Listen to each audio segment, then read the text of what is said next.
여러분의 아침을 함께합니다. 94.5MHz YTN 뉴스 FM 신율의 출발 새아침.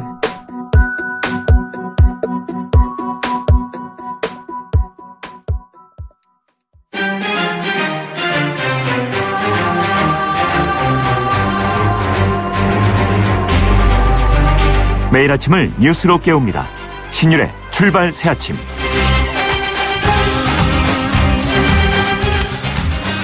예, 오늘 아침 눈이 많이 내리고 있습니다. 현재 눈이 내리고 있는 지역도 많은데요. 서울 같은 경우에 강북 강변이나 올림픽대로도 사실 눈이 계속 내리는 지역에서는 아직도 상당히 미끄럽습니다. 자동차들이 거의 한 30에서 50km 속도밖에 내지 못하고 있는데요. 자, 이런 날 여러분 모쪼록 좀 차 두고 나가시는 것도 현명한 일이 아닐까 생각이 듭니다. 자, 문재인 대통령이 지난 주말 3박 4일간의 중국 국빈 방문을 마치고 귀국했죠. 그래서 오늘 일부에서는 문재인 대통령의 방중을 직접 수행했던 더불어민주당 송영길 의원 전화 연결해서 과연 성과가 어떤 것이 있다라고 생각하는지, 그리고 굴욕 외교라는 야권의 비판 어떻게 생각하는지 입장 들어보겠습니다. 피사 현정, 교수신문이 꼽은 올해의 사자성어입니다.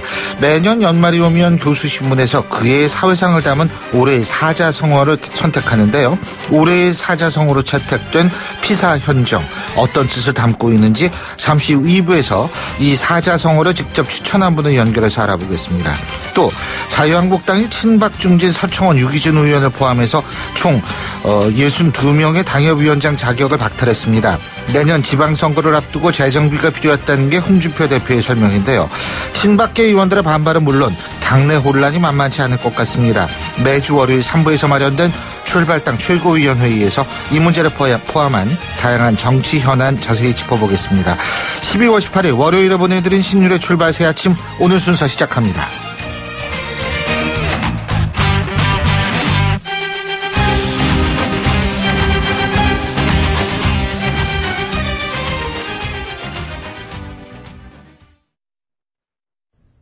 YTN 라디오 신율의 출발 새아침.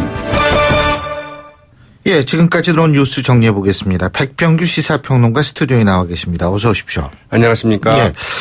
이 눈길을 뚫고 오시느라고 수고 많이 하셨습니다. 네, 오늘 물론 이제 그 주요 간선도로는 이제 많이 좀 뿌려서 아니 강북 강변 녹았지만은 안 그렇습니다. 좀 조심해야겠더라고요. 네. 자동차들이 속도를 못 내가지고요. 예. 네.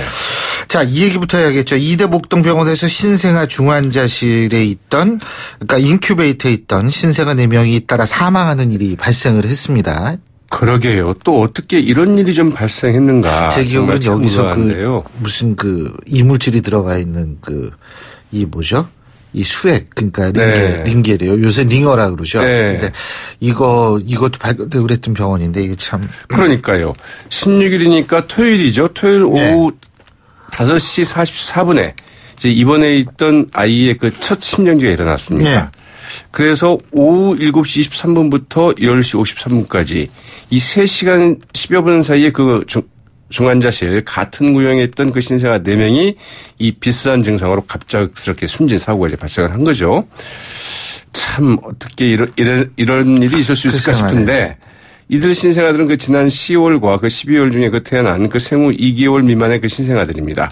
임신 25주에서 거의 34주 사이에 태어났다고 하죠. 이 조산아들이죠. 이 심정지가 일어난 첫 아이는 심폐소생술을 실시를 하자 이 정상으로 회복하는 징후를 보였다고 하는데, 그러나 약 2시간 후인 오후 8시 12분 재차 심정지가 발생해서 결국 사망을 했고요.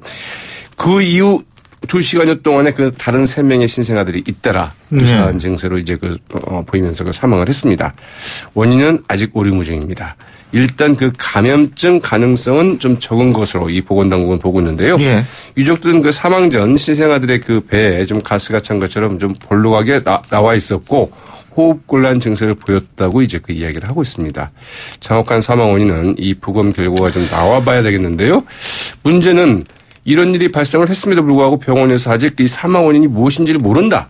사실은 이게 가장 큰 문제가 아닐까 싶습니다. 예, 물론 그때 수액에서 이물질 나왔을 때는 그게 병원 측의 잘못은 아니에요. 그렇죠. 그게 이제 수액을 만든 회사, 그 회사의 문제였었지만, 이게 어떻게 이게 뭐 우연의 일치겠습니다만 계속 이런 일이 발생을 하니까. 아니, 근데 이게 만약 문제가 있었다고 한다면 최소한 여기서 문제가 있을 수 있겠구나라는 정도는 이제 병원이 물론 이제 단정할 수는 없지만 그렇죠. 추정전을 할 수 있어야 되는데 그것도 못 하고 있다는 거는 이건 뭔가 사실은 이게 속수무책이라는 거죠. 초기 대응도 좀 문제가 있었던 것 아니냐 이런 지적도 있지 않습니까? 그러게요. 일단 이제 그 의료적 대응과는 좀 떨어진 문제이긴 한데요. 이 경찰이나 그 보건당국에 대한 그 신고나 이 신생아 그 보호자들에 대한 연락조치 등이 좀 뒤늦은 것으로 이렇게 나타나고 있죠. 이 병원 측은 보건당국이 그 17일 새벽 1시경에 신고를 했다고 이제 밝혔습니다. 그러나 이게 거짓말로 드러났습니다. 사실은 그 신생아 보호자가 16일 밤 11시경에 그 112에 먼저 신고를 했고 이 경찰로부터 연락을 받은 양천구 보건소가 17일 새벽 1시경에 병원 측에 전화를 해서 이런 일이 있었느냐? 이렇게 확인을 해서 사망 사실을 확인을 했다고 합니다. 그런데 병원이 먼저 신고한 것처럼 어제 이제 언론 브리핑에서는 이야기를 했었죠. 병원이 먼저 신고한 게 아니고 보건소에서 먼저 전화를 걸어서 확인하는 것이었죠. 또 그 병원 측이 그 유가족들에게는 그 제대로 설명도 하지 않으면서 언론 브리핑부터 하자. 이 다시 한번 병원이 유가족들을 그 우선순위에서 밀어넣고 대응하면은 가만히 있지 않겠다. 이렇게 좀 유가족들이 좀 분개하기도 했다고 하네요. 그렇죠. 당사자를 먼저 해야 되는데 이게. 예. 그러게요. 그래서 우리 사회에 이제 말하자면 좀 아주 뭐 유가족들보다는 뭐 언론부터 신경 쓰고 병원 유심부터 생각하고 하는 이런 만연한 이런 그 관행과 풍토에 하나가 좀 들어갔다고 봐야 되겠죠. 예. 이게 참. 자, 그리고 자유한국당이 원래 오늘 열게 되어 있는 최고위원회를 열지 않는 대신에 원내 대책회의를 개최하기로 했다고 합니다. 뭔 대책을 하기 위해서. 요즘 뭐 원내 별일이 없을 것 같기도 한데 말이죠. 글쎄요. 요새 뭐 한가한 텐데 뭐 다 원외의 일이 많기 때문에 그렇습니다. 것 같아요. 62명의 이 당협위원장 자격을 그 박탈한 당무감사 결과 발표의 그 후폭풍을 우려한 것이라고 좀 봐야 되겠죠. 자유한국당의 그 홍문표 사무총장과 그 이용구 당무감사위원장 어제 오전에 이 당사에서 그 현역 의원 4명, 원외 당협위원장 58명이 커트라인 점수에 미달해서 이제 그 당협위원장 자리에서 그 탈락했다고 밝혔습니다. 이렇게 되면 교체율은 29%가 좀 되는 건데요. 예. 이 탈락한 현역 의원은 그 서청원, 유기준, 배덕광, 엄영수 의원 4명입니다. 사실 이제 그 현역 의원이 얼마나 좀 탈락을 하느냐 이게 좀 관점 포인트였는데 예. 현역 의원 탈락자 수는 그렇게 많지는 않은 것 같습니다. 모두 친박으로 그 배덕광 의원은 LCT 비리 사건으로 그 1심에서 그 의원직 상실을 선고받았고요. 엄영수 의원은 그 2억 원의 그 수뢰 혐의로 지금 기소된 상태죠. 그리고 그 최경환 의원 같은 경우는 이번에 이제 그 탈락 대상에서 빠졌는데 점수 좋다고 그랬다며요. 네, 뭐 점수가 좋아도 그냥 가면 자연적으로 정리가 된다. 그렇죠. 이제 이런 거 아닌가 싶기도 하고요. 박근혜 정부에서 그 주정대사를 지낸 그 권영세 전 의원, 여성가족부 장관을 지낸 김희정 전 의원, 그리고 박근혜 전 대통령의 그 변호를 맡았던 이 선범규 전 의원 등 이 대표적인 그 친박 인사들의 정리 대상에 포함이 됐고요. 당 지도부인 그 류여의 그 최고위원, 씨름선수 출신 그 이만기 인제대 교수, 김재철 전 MBC 사장도 이제 그 교체 홍보 대상에 이름을 올렸습니다. 당사자들은 상당히 좀 크게 반발하는 모양새죠.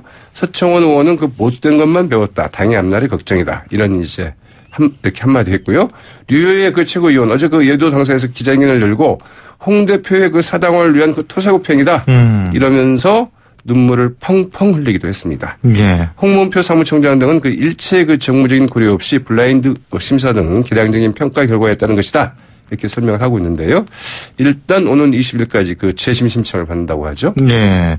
자, 그리고 오늘 더불어민주당, 자유한국당, 국민의당이 3당 원내대표가 만찬 회동을 갖는다고 그러죠. 네. 임시국회 정상화, 민생법안 조속 처리 등을 그 논의하기 위한 건데요. 뭐 개헌과 이제 그 선거구 개편 문제도 같이 테이블에 올릴지 좀 지켜봐야 되겠죠. 사실상 그 개점 휴업 중인 국회를 다시 돌릴 수 있을지는 좀 의문인 것 같습니다. 이 민생법안 조속 처리라는 말 속에는 쟁점 법안 처리는 이미 물 건너갔다. 예. 이제 이런 표현이 아닐까 싶기도 하고요. 오늘로 그 12월 임시국회 그 절반을 넘기게 되는데 이 법사위나 그 과학기술정보통신위원회, 국회 교육문화체육관광위원회, 외교통위, 농림축산식품해양수산위, 보건복지, 환경노동위, 정보위원회, 운영위원회 이 9곳은 지금까지 단 한 차례도 소집이 되지 않았습니다. 특히 법사위는 휴업 상태이죠. 다른 상임위가 그 처리한 그 비쟁점 법안 177건도 법사위에 좀 묶여 있습니다. 지난 예산국회에서 그 패싱 경험을 한 이 자유한국당의 그 태업이 이제 그 주된 이유로 이제 꼽히고 있지만 여야 모두 전반적으로 그리 열기가 없고요. 밖에 나가 있는 의원들이 그렇게 많다고 하죠. 글쎄 말이에요. 자, 그리고 우리가 주목해야 될 기사인데 안희정 충남지사가 오늘 내년 지방선거 때 충남지사에 출마하지 않겠다. 지금 이렇게 밝히셨죠. 네, 이미 사실은 이제 그 내년도에 안희정 충남지사가 출마하지 않을 것이라는 얘기는 예고된 바 있었는데 오늘 오전 10시 30분 충남도청 그 대회의실에서 열릴 그 송년 기자회견에서 그 내년 지방선거 때 이 충남지사에 그 출마하지 않겠다고 저 발표할 예정이라고 합니다. 그러나 그 재보선 출마 등 그 향후 거취에 대해서는 아직 그 고민 중인 것으로 알려졌는데요. 안 지사는 그 지난 9일 민주당 그 선출직 그 공직자 평가위원회 그 면접 평가에 불참하면서 이 3선에 도전할 뜻이 없음을 이제 사실상 밝힌 상태이거든요.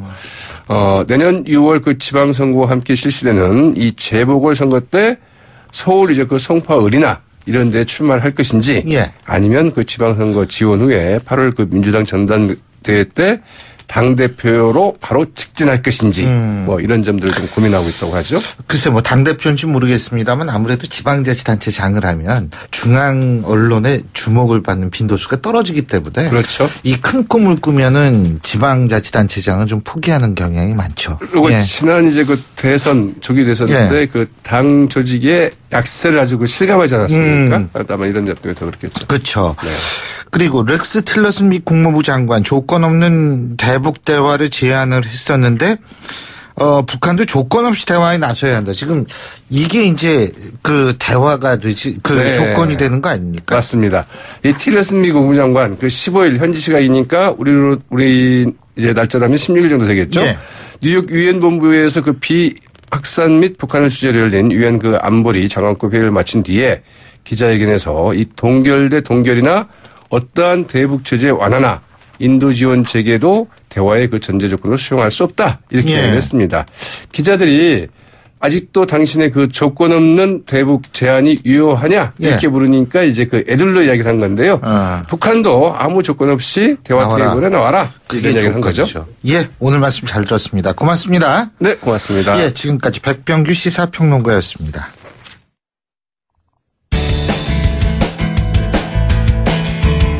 여러분은 지금 FM 94.5MHz로 방송되고 있는 신율의 출발 새 아침을 듣고 계십니다.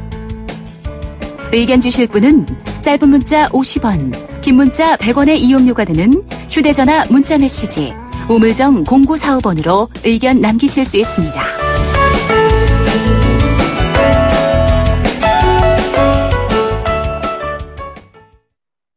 문재인 대통령이 지난 주말 3박 4일간의 중국 국빈 방문을 마치고 귀국을 했습니다.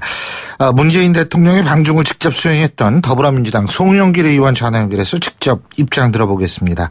송 의원님 안녕하십니까? 네, 안녕하십니까. 송영길입니다. 이번에 같이 가셨는데 일단 성과부터 한번 말씀해 주시죠. 무엇보다도 사드 외교 참사로 인해졌던 한중 관계가 완전히 복원되는 계기를 만들었다는 게 가장 큰 성과라고 생각을 합니다.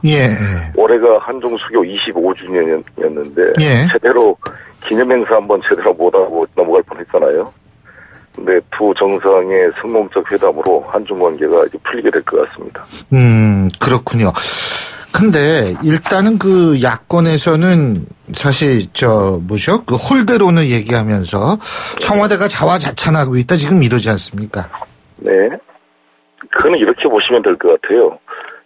지금 한중 관계가 딱 좋아가지고 마치 결혼식을 앞둔 그런 단계에서 만난 정상회담이 아니었습니다. 아시다시피 박근혜 정부의 어설픈 사드 배치 외교 실패로 인해가지고 한중 관계가 최악의 상황으로 가 있었습니다. 실제로 한국 상품을 불태우거나 우리 제중 한국인들에게 노골적인 적대 의사를 표현할 정도로 아주 양국 국민들 간에도 정서가 좋지 않은 이런 상황에서 이 정상회담이 이루어지게 된 것입니다. 그러니까 정상회담이 이루어지기 전까지는 어떠나 보자 이렇게 아무래도 경계하는 분위기가 양측 언론에 있을 수밖에 없었던 것이죠.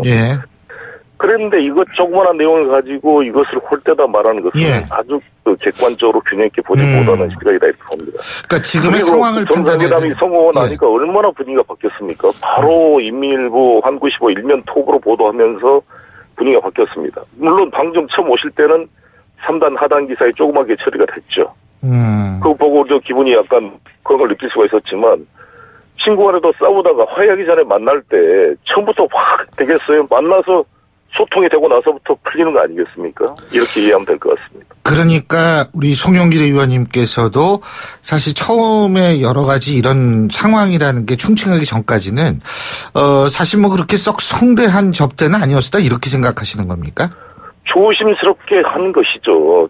글쎄 뭐 어쨌든 예. 뭐 정상회담에서 어떤 이야기가 나올지 모르는 거 아니겠습니까? 예. 우리 측에서도 우리 측 언론들도 다 경계를 했잖아요. 사드 예. 문제가 어떻게 나올지, 예. 환불 문제를 어떻게 할지, 어떤 또 어떤 특별한 언급이 있을지에 대해서 모두가 다 주시하고 있는 그런 상황임을 서로 이해할 필요가 있다는 것이죠. 그러니까 그런 것들을 감안해야 된다 이 말씀이시군요, 그죠? 그렇습니다. 예.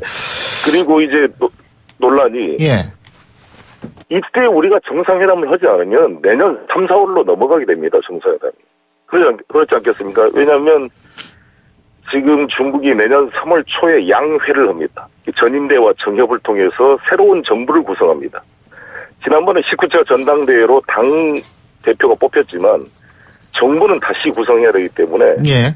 정상회담을 잡을 시간이 없어요. 그럼 예. 평창 동계올림픽 넘어가는 것이고 춘절도 넘어가는 것이고 하루하루 수백억의 적자를 내면서 피를 말리는 우리 이 중국에서 사업하는 모든 기업인들은 정말 너무너무 다급한 상황인 것이죠. 이것을 풀기 위해서 예. 대통령께서 가신 겁니다.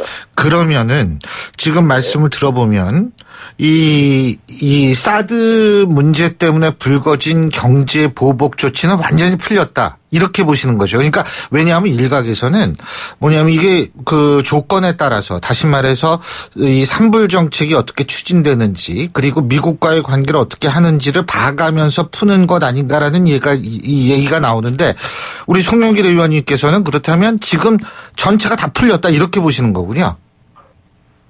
풀렸다가 아니라 풀겠다고 합의가 되고 그런 분위기가 지금부터 시작되는 것이죠. 특히 이거창 총리께서 전면적으로 관계를 회복하겠다라고 바로 시 조수국과 정상회담 이후에 바로 또 대통령과 만나면서 약속을 했고 그것이 전 하급 단위로 예. 퍼져나갈 것이라고 생각을 합니다. 완전히 회복하는 데는 어느 정도 시간이 걸릴 거라고 보세요? 바로 분위기가 현재부터 지금 변화되고 있습니다. 곳곳에 저 중국에 있는 친구들이나 우리 기업하시는 분들하고 계속 예. 제가 웨이신이나 카톡을 하고 있는데 오늘 아침에도 뭐 전부 너무너무 고맙다고 전부 눈물을 흘리는 기업인들이 많습니다. 이렇게 대통령께서 연내에 풀어줄 줄 몰랐다. 너무너무 감사하다. 어떤 한 분은 사우나를 엄청 크게 투자를 했는데 너무 장사가 안 돼가지고 다 정말 재산 털어먹고 이제 철수하려고 그러는데 정말 대통령께서 풀어줘서 거의 울려 그래요. 전화 받으면서. 예. 그 정도입니다. 예. 그러니까 그 우시려고 하는 분은 지금도 벌써 그걸 체감한다. 이렇게 얘기를. 그렇습니다. 바로 변화가 체감되고 있고 한 유학생이 저한테 편지를 편지를 제가 이 트위터에 소개를 했는데 대통령 정상회담 끝나자마자 장학금 지급이 됐답니다. 갑자기 장학금이 지급이 안 됐던 게. 정상회담 끝나자마자 장학금을 지급했다. 그게 우연의 일치인지는 모르겠지만 그리고 그 중국이라는 사회가 시진핑 주석이 표정 하나에 전체가 다 영향을 미치는 거거든요. 그 권위주의네요, 권위주의. 그렇죠. 그거는 네, 중국이라는 그죠? 사회가 네, 거의 독재 수준. 공산당을 중심으로 통합돼 있잖아요. 예. 그 현실을 인정해야죠.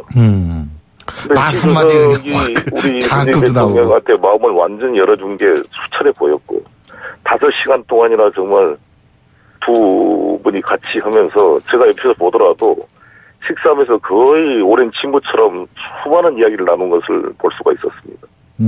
이 모습 자체가 전체 중국 인민들에게 퍼져나갈 거라고 생각합니다. 알겠습니다. 북핵 문제는 어떻게 보세요? 북핵 문제는 일단 전쟁 위기설이 팽배했습니다. 이 중국에서도 내년 2월 18일 날 미국이 북한을 공격한다 이렇게 퍼져 있었어요. 중국 사회에. 그런데 두 분 대통령이 절대 한반도의 전쟁 불가 원칙을 합의하면서 상당히 안정되는 분위기가 있습니다. 그리고 그러면 이제 전쟁 불가 평화적 방법 해결에 대한 원칙은 다시 한번 합의를 했는데 구체적 방법을 어떻게 할 것이냐는 여전히 과제로 남아있죠. 저는 그게 쌍중단 쌍계 문제를 이제 집중적으로 제기할 것으로 예상한 언론도 많았지만 여러 가지를 감안해서 직접적인 언급이 없었습니다. 그러나 이것을 푸는 과제는 사실상 이번에 틸러슨 국무장관이 말씀한 대로 직접적으로 미국이 종국전을 풀어야 됩니다. 북핵 문제를 중국, 러시아, 우리 대한민국이 같이 압박만 한다 그래서 해결되는 게 아니라 전국적으로 미국이 북한과 대화를 해서 풀지 않으면 저는 풀 수 없다고 봅니다. 지금 미국이 풀어야 한다고 말씀하셨는데 네.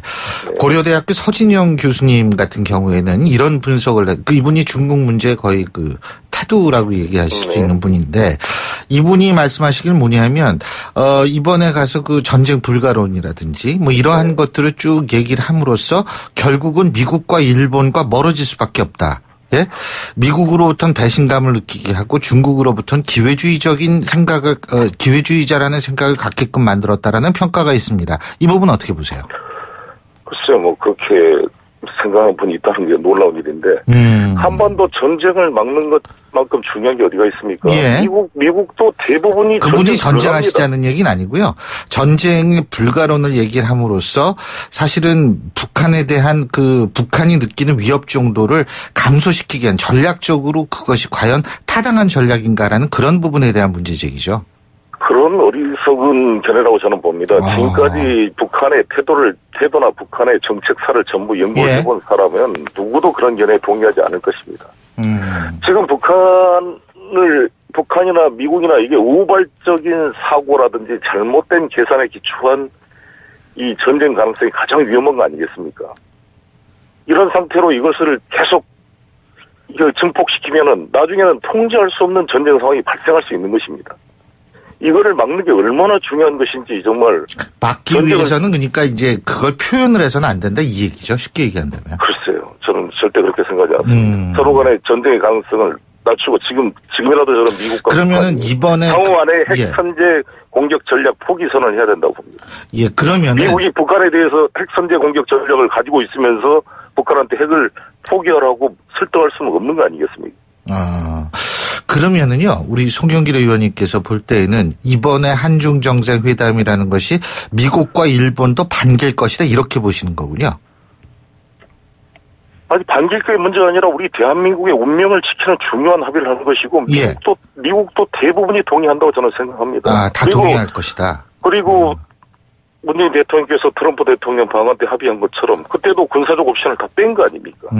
그게 문재인 대통령의 대단한 저는 외교적 성과라고 봅니다. 미중 양측으로 하여금 군사적 옵션을 빼게 만드는 것, 평화적 해결 원칙을 합의한 것은 매우 중요한 외교적 성과라고 생각합니다. 예. 평창올림픽 중국 참여는 어떻게 정리가 됐습니까?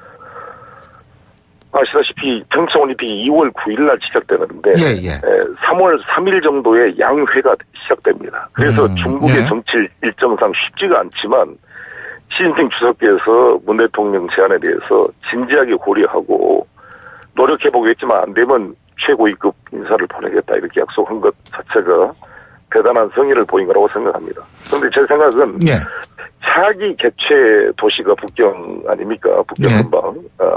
그렇기 때문에 개막식이 안 되면 폐막식이라도 오시게 할 수는 있다고 봅니다. 여러 가지로 저희들이 노력을 해야 된다고 생각합니다. 근데 이제 우리 정부가 또 하나 노력했던 것이 북한 참여하는 문제 아니겠습니까? 그렇죠? 그렇습니다. 이거는 어떻게 좀 협조가 됐습니까?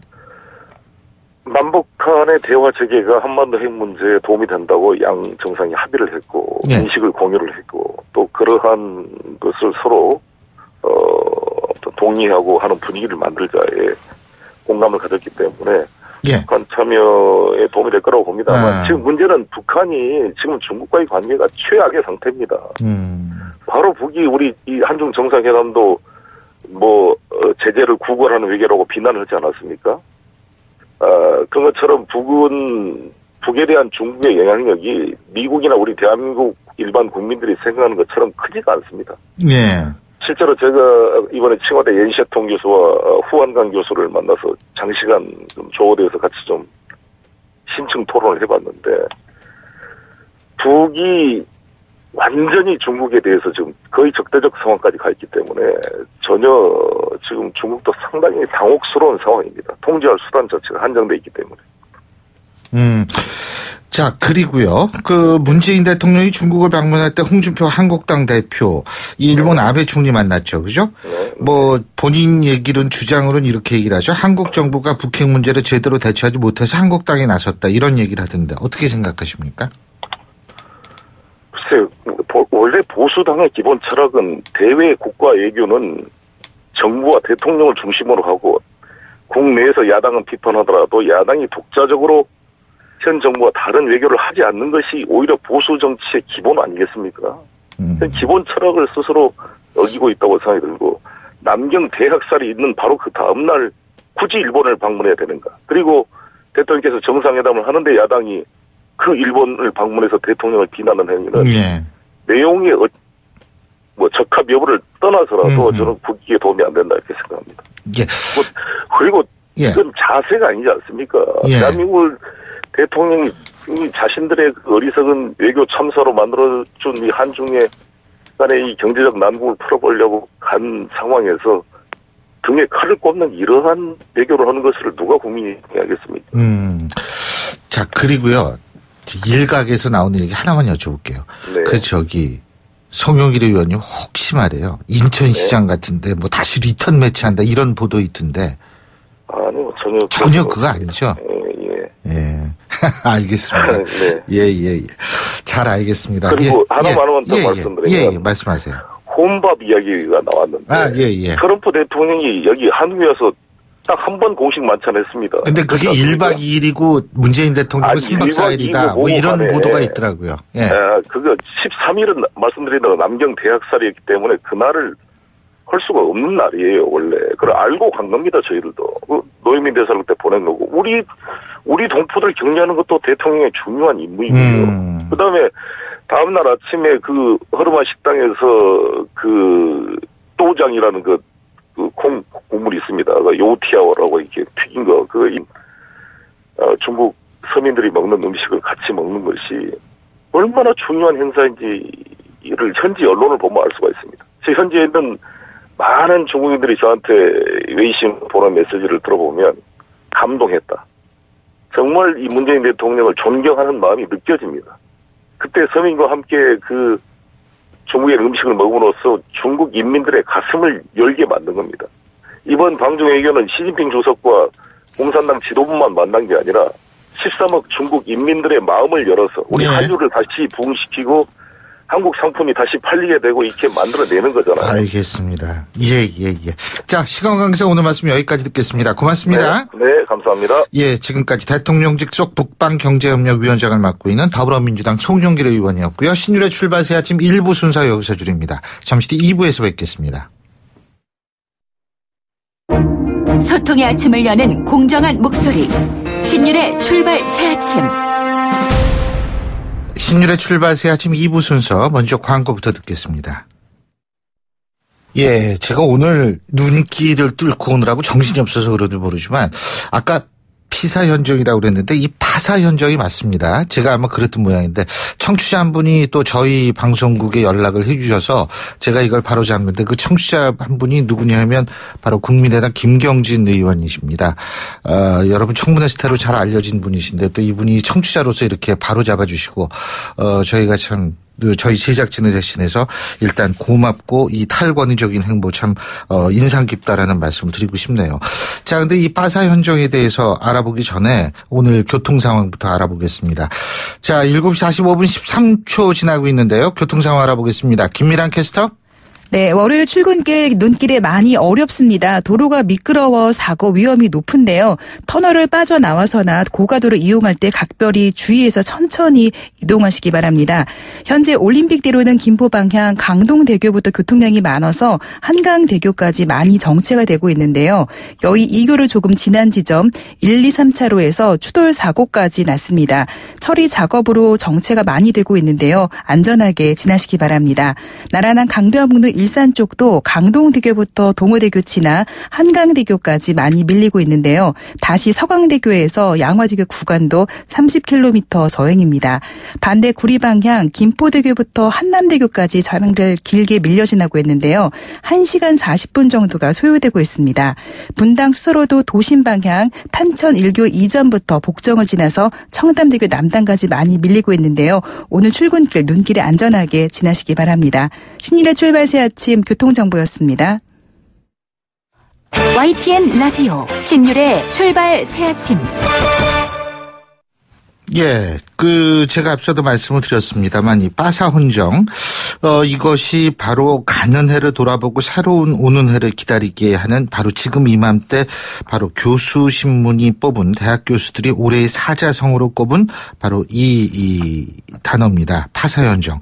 근데 이 사자성어를 추천한 분이 영남대학교 철학과의 최주목 교수님이신데요. 직접 연결해서 왜 이런 사자성어를 꼽으셨는지 얘기 들어보겠습니다. 교수님 안녕하세요.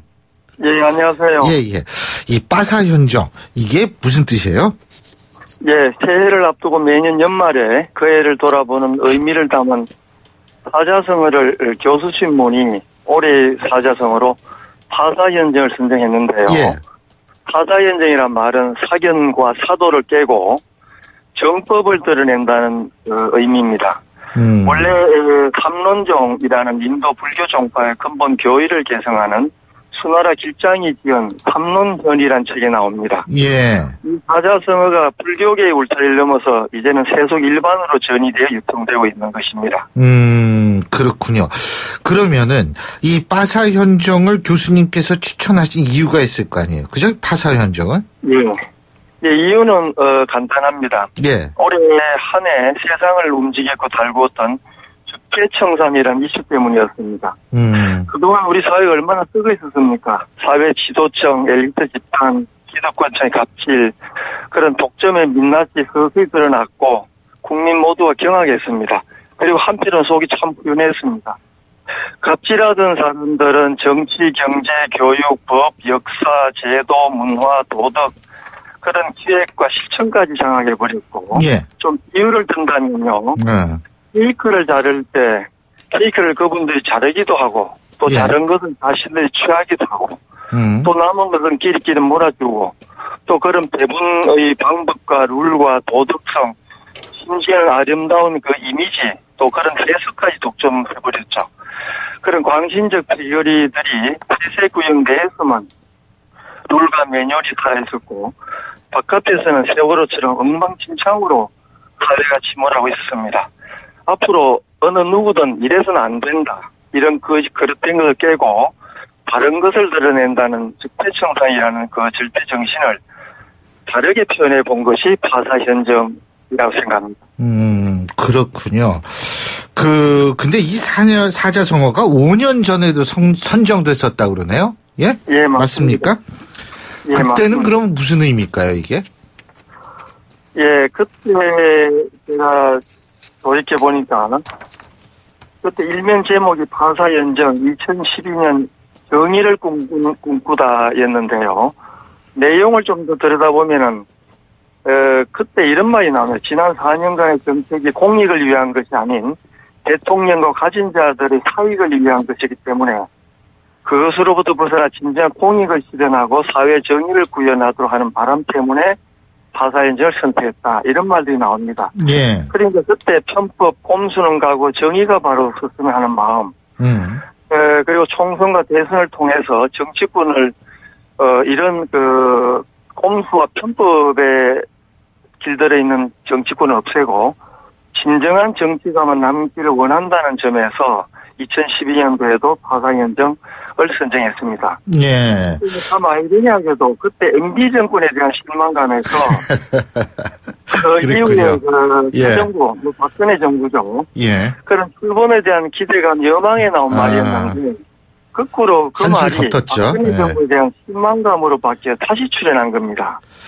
그 말은 현 문재인 정부의 그는 여망이 그만큼 크다는 말이 되기도 하겠죠. 예. 역시 역사는 돌고 도는 모양입니다. 이거 몇 년 뒤에는 이 말이 안 나왔으면 글쎄, 하는 말입니다. 예. 이거 이 말 또 나오면 안 되겠네요. 그죠? 그렇죠. 예. 어떻게 안 나올 거라고 보십니까? 이제 좀 기대를 해봅니다. 네, 뭐 문재인 정부 잘하고 있으니까 다음엔 이런 말이 나오지 않겠죠. 예. 지금 파사 현정 이외에 다른 사자성어들은 어떤 게 꼽혔습니까? 예, 그때 여러 가지 사자성어들이 있습니다. 그때가 아니고 지금 지난 2012년도 아니고요. 올해 1위가 이제 파사 현정이었고요. 2위가 해현 경장. 제가 하나도 아는 게 없어요. 그게 또 뭐예요? 금은고의 줄을 바꾸어 매다는 뜻이고 3위가 금은고의 줄을 바꾸어 매다. 해현 경장. 그러니까 선해진 것을 긴장하도록 다시 고치는 사회적 정치적 제도 개혁을 기원하는 고사성어입니다. 이어서 3위가 수락석출. 물이 빠지고 나니 돌이 드러난다. 다시 말해서 어떤 일의 흑막이 그치고 나니까 진상이 드러난다는 것을 비유한 고사성어입니다. 뭐 이 밖에도 제조산화. 요거는 안 해요. 예. 그리고 황골파트 이런 말씀 아시죠? 뭐 이런 말도 있었습니다. 그렇군요. 근데 결국은 이게 해현 경장이라고 그러셨죠? 그죠? 그리고 수락석출 뭐 이런 것들의 공통점이라는 게 하여간 뭔가 거쳐나서 실체가 드러났다 이런 얘기네요. 결국 공통적이. 그죠? 일종의 적폐, 요즘에 유행하는 적폐라는 말이라 보면 되겠습니다. 거짓, 탐욕, 가짜, 사리사욕, 부패, 패거리의 집단주의, 뭐 이런 거가 확 바뀌어서 진정성 있는 살만한 바로선 사회가 만들어졌으면 하는 그런 여망이겠죠. 예, 그렇군요. 근데 올해 이렇게 사자성어 이렇게 뽑는 게 이게 오래된 건가요? 예, 제가 알기로는 1992년 4월에 교수신문에 창간됩니다. 그리고 2001년도부터 국내 주요 사건을 바탕으로 사자성어 하나를 선정 발표해 왔는데요. 2001년도에는 오리무중이란 말이 선정이 되었고, 오리무중이요? 2016년도에는 군주민수, 임금군 배주 백성민 물수, 임금은 배고 백성은 물이니 물의 힘으로 배를 띄우지만 물이 화가 난 배를 뒤집어 엎는다. 뭐 그런 사자성어 선정이 되었습니다. 그러니까 약 16년간 16개 사자성어가 매년 선정된 것입니다. 근데 이게 주로 이 정치 사회 분야에 걸쳐서 이런 사자성어가 많이 이제 선정이 되죠. 그죠? 네, 맞습니다. 이게 근데 왜 그러냐면 정치 사회적인 문제에 관심이 많다기보다는 그게 우리의 삶에 영향을 지대하게 미치기 때문에 이제 그런 거 아니겠습니까? 그죠? 네, 맞습니다. 예. 하여간 올해의 사자성어라는 그게요. 지금 우리 사회에 주는 여러 가지 영향도 있을 거라고 보십니까? 예, 사자성어가 제가 네이버나 이렇게 검색을 해보니까 지금 1위예요, 1위. 1위에 들어가 있고 뭐 뉴스에 나오고 하는데요. 아마 공감하는 부분이 크다고 생각합니다. 언어가 사회를 만들어주는 부분도 있고 또 사회가 언어를 만드는 부분도 있으니까 서로 공유하거나 공감하며 소통하는 부분이 있겠죠. 그렇죠. 어쨌든 2018년 좀 우리 사회가 어떤 사회가 됐으면 좋겠다. 교수님께서는 어떤 바람을 갖고 계십니까? 예, 저는 뭐 소박합니다만은 부디 패거리, 특정 종파주의를 좀 넘어서서 양심과 양식에 입각한 개개인이 강건한 개개인이 자신의 판단으로 좀 우뚝 서서 소신 있게 자신을 표현하고 또 그런 개개인들의 다름과 차이가 인정되는 사회. 또 더 말한다면 개개인의 우정 어린 연대, 개개인의 우정 어린 연대입니다. 그런 성숙한 사회가 되었으면 합니다. 참 중요한 말씀이십니다, 진짜. 이 패거리 문화도 없어져야 되는 거고, 이 우리나라는 적과 동지를 구분하는 습관적인 어떤 그런 게 있거든요. 근데 맞습니다. 그런 것들도 사실 좀 사라져야 될 것 같습니다. 예, 오늘 말씀 잘 들었습니다. 고맙습니다. 네, 감사합니다. 예, 지금까지 영남대학교 철학과의 최재목 교수였습니다. 예, 신율의 출발세가 지금 2부 순서 여기까지입니다. 잠시 뒤 8시 10분 3부에서 뵙겠습니다.